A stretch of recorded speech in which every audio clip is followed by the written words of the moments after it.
Estás escuchando Conciencia Médica, un espacio que valora tu vida.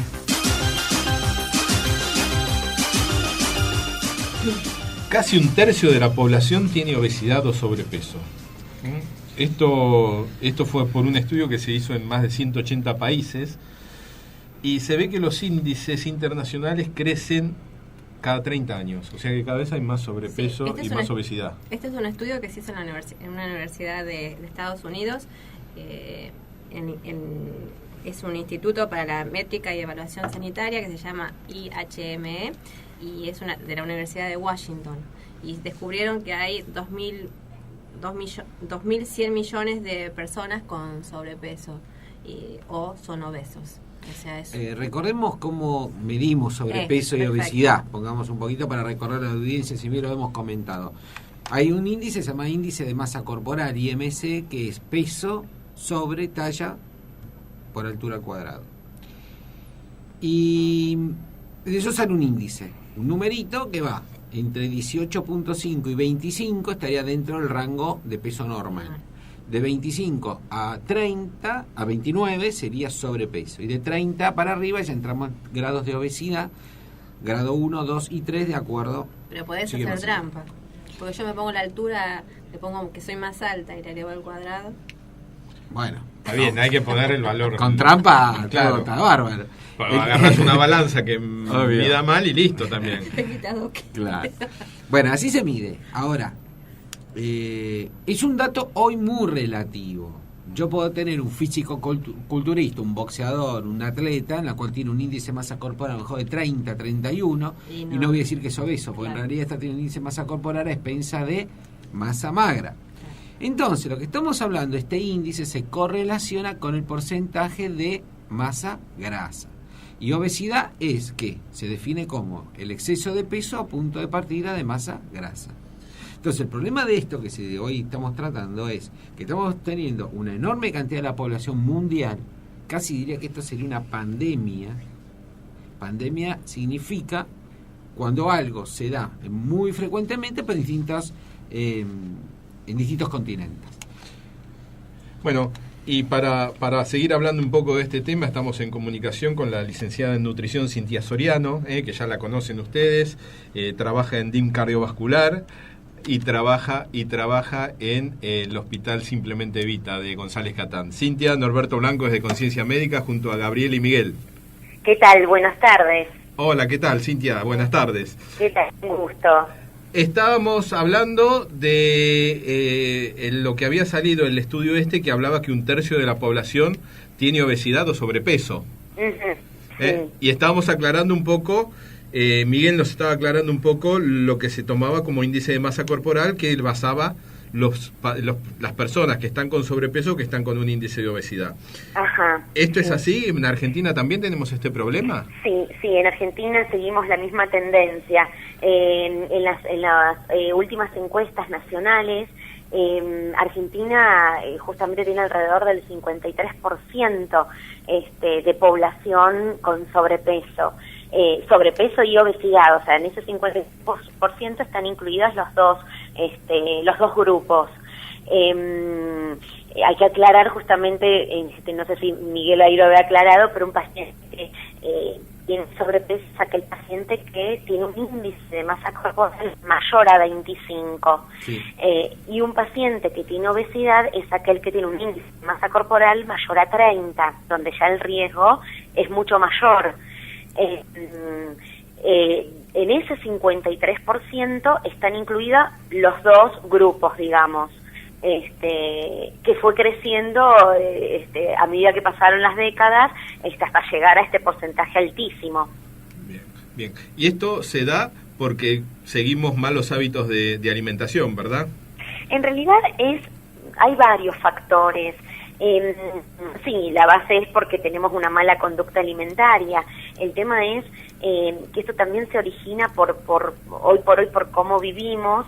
Primero, por el poco tiempo que hoy por hoy tenemos, por esto de deber salir a trabajar, llegar tarde a casa. En general ahora tiene que salir a trabajar tanto la mujer como el hombre. Antes, en otras épocas, el hombre era quien salía a trabajar, la mujer se quedaba en la casa, en el hogar, cocinando para sus hijos, para su familia. Entonces la comida era mucho más elaborada, o sea, era una comida más casera, una comida más más saludable. No significa hipocalórica, pero sí quizás se tomaba el tiempo para organizar la comida, para cocinar, y hoy por hoy no. Hoy por hoy lo veo mucho incluso en el consultorio, los dos llegan tarde de trabajar, entonces apelan a lo rápido.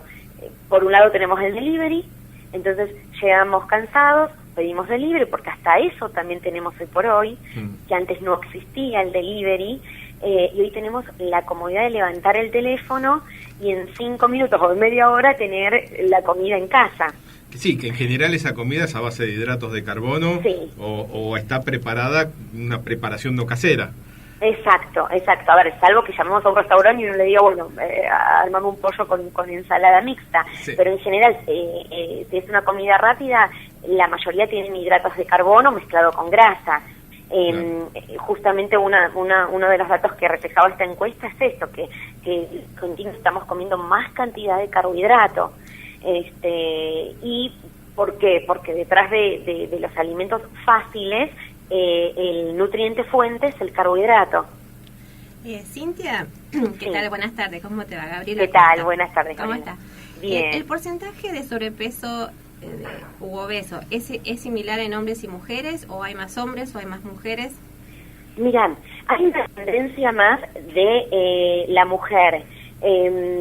Igualmente está parejito, pero hay una mayor tendencia de la mujer, pero también en la mujer se juega una carga hormonal, claro, importante. Después, dentro del sobrepeso,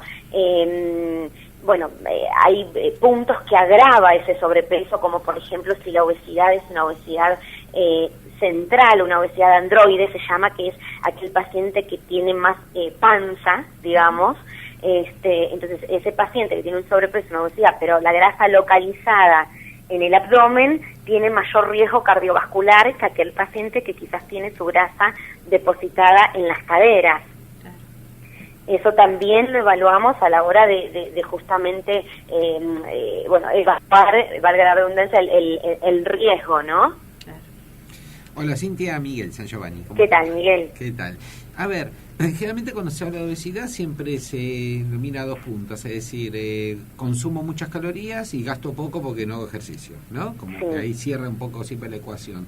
Pero hay un tercer actor, me parece, que está jugando, que es el estrés. El estrés, sabemos de que hay una cantidad de redes hormonales que se desencadenan, entre ellos la liberación de cortisol permanente. Cualquiera sabe que quien toma corticoide engorda. Ese cortisol permanente que autogeneramos por nuestras propias glándulas suprarrenales por un estrés permanente, ¿también puede influir en que aumentemos de peso? Sí, totalmente. Por eso yo decía que en realidad esta encuesta, este porcentaje que refleja en la actualidad argentina el sobrepeso y la obesidad no tiene que ver solamente con lo que comemos. O sea, por un lado, como ya dijimos recién, la cuestión de la facilidad que tenemos hoy por hoy para adquirir esos alimentos hipercalóricos, el poco tiempo que tenemos hoy por hoy por la situación de salir a trabajar y la necesidad. Por otro lado, esto genera estrés. Entonces, fíjate cómo todo se relaciona en verdad. El estrés genera el aumento del cortisol, genera hiperglucemia, aumenta el factor de riesgo cardiovascular, y le sumo un cuarto punto, que es la inactividad física. Esto también se relaciona, por un lado, por el poco tiempo que tenemos, y por otro lado, por la accesibilidad que tenemos hoy por hoy en cuanto a la tecnología, al uso de internet, de la televisión, y de la facilidad de quedarnos, digamos, sentados en un escritorio, que antes eso no existía, o por lo menos existía en menor proporción. Sí. La nota también habla de los adolescentes. Sí. O sea, estamos viendo cada vez obesidad y diabetes en cada vez más chicos, ¿no? Sí, y adolescentes, sí, totalmente. Eso también tiene mucho que ver con lo que dije hace un ratito, el poco tiempo que hoy por hoy tienen los padres para dedicarles en cuanto no solamente a la educación en el colegio, en la educación alimentaria, eso tiene que ser igual de importante que la escolaridad, igual, porque esto tiene que ver con salud. Entonces, el educar a un adolescente en cuanto a ampliar, en cuanto del consumo de frutas, en cuanto al consumo de verduras, es fundamental desde niño, en realidad, porque cuanto más tiempo pasa, más luego nos cuesta modificar ese hábito. Pero el tema también es esto de poder crear, que hay un proyecto que en algunas escuelas están, por ejemplo, los kioscos saludables, donde podamos ofrecer frutas, donde podamos ofrecer yogures con cereales, y que no todo sea golosinas. Claro. Pero, como dije hace un rato, también, digamos, es inculcar al adolescente o al niño que debe elegir eso en el colegio, porque muchos lo tienen y eligen quizás el alfajor. Claro. Ahora, sí, yo sé que va a ser difícil, ¿no? Pero si te tuvieras que dar un consejo para todos nosotros que nos vamos de nuestra casa a las 8 de la mañana y volvemos 6, 7 de la tarde, que estamos todo el día dando vuelta, ¿cuál sería una forma más o menos saludable que afrontemos las comidas del día? Sí, mira, lo ideal es comenzar como ya se conoce, un buen desayuno. Si el desayuno lo podemos arrancar en casa, para justamente tener una mejor organización, es decir, una infusión con leche, con un jugo de naranja exprimido, con 2 tostadas de salvado, por ejemplo, que tenga algún cereal, que tenga alguna fibra, con un poco de mermelada, con un poco de queso blanco. Eso sería lo ideal, o sea, salir a trabajar con toda la energía, con todos los macronutrientes, digamos, incorporados, como para que mi cuerpo, que es mi fábrica, esté bien nutrida. Luego al mediodía, si tengo la posibilidad, de llevarme una vianda, una lanchonera, que tenga alguna verdura, algún vegetal, eso la verdad que sería lo ideal.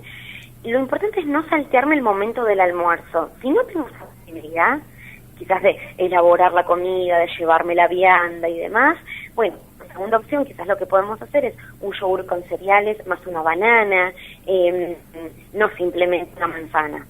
Con eso la verdad que no logro cubrir los nutrientes necesarios.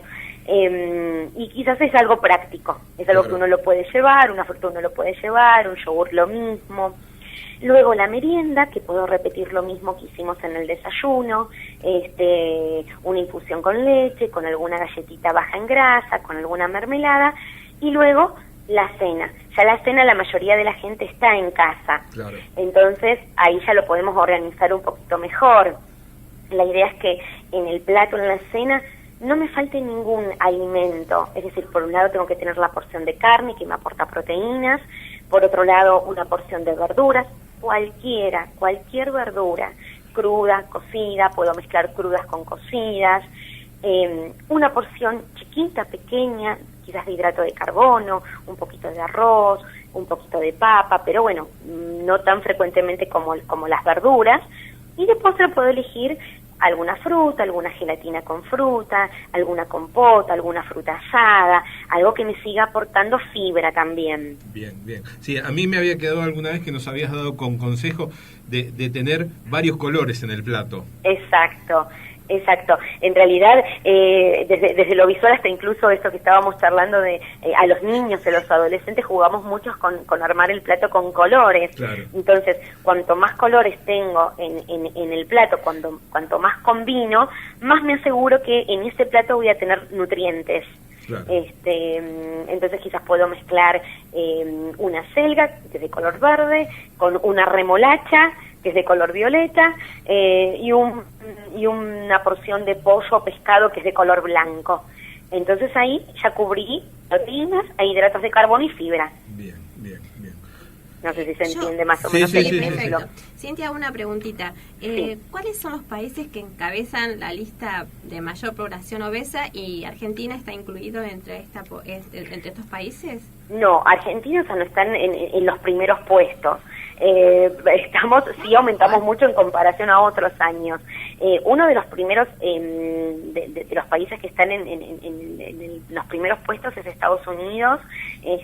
Su conducta alimentaria ya desde hace años hizo que lleguen a esta situación. Tienen una cultura muy hipergrasa, muy hipercalórica, que bueno, hay que empezar a trabajar desde la cultura alimentaria. Eso es real, y también es uno de los países que más enfermedades no transmisibles tienen, diabetes, hipertensión arterial, o sea, todas las enfermedades que son consecuencia de la obesidad, justamente.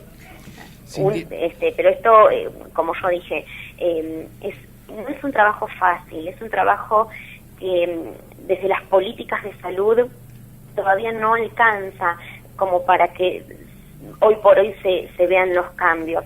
Yo tengo fe de que esto se va a modificar en algún momento, pero es un trabajo día a día, un trabajo desde la industria alimentaria, un trabajo desde el consultorio en el médico, la nutricionista, en el hogar. La base es en el hogar, en realidad. Hay que trabajar desde varios ámbitos. Cintia, sabemos que te apremian los pacientes afuera, pero Sí. una sola pregunta y ya terminamos. Y me respondés, Sí. si no, cortito. Sí. El problema de la obesidad. Como te preguntó antes Gabriela si había diferencia entre hombre y mujer. Yo te pregunto, ¿hay diferencia entre clases sociales? Perdón, no ¿Clases escuché. sociales?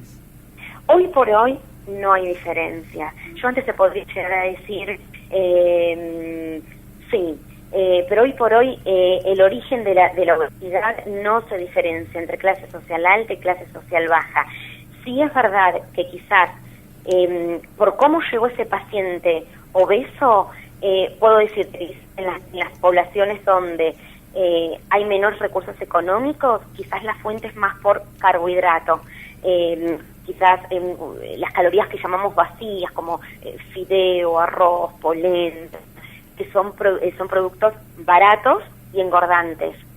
Y quizás en las sociedades altas puede suceder por las comidas rápidas, como dijimos, no son para nada baratas y sin embargo la gente es adicta, y por los alimentos que ya vienen elaborados, ya vienen hechos, digamos, y por el delivery. Entonces, el origen, uno quizás puede ser por mucho carbohidrato y el otro más bien por grasa, pero la consecuencia es exactamente la misma en los dos grupos sociales. Bien. Bueno, Cintia, muchísimas gracias. Sabemos que ahí te están esperando los pacientes, Sí. como te dijo Miguel. Y lo último, me voy a tomar el atrevimiento de darte un consejo de una dieta que me llegó hoy por internet. A ver. Hacer la dieta de la alegría. Una sonrisa cada mañana y un agradecimiento al final del día. No hay mejor dieta que esa. Muchas gracias por el consejo. Gracias a vos, Cintia. Gracias, un beso para todos. Chao, gracias. Hasta luego, adiós. Estás escuchando Conciencia Médica, un espacio que valora tu vida.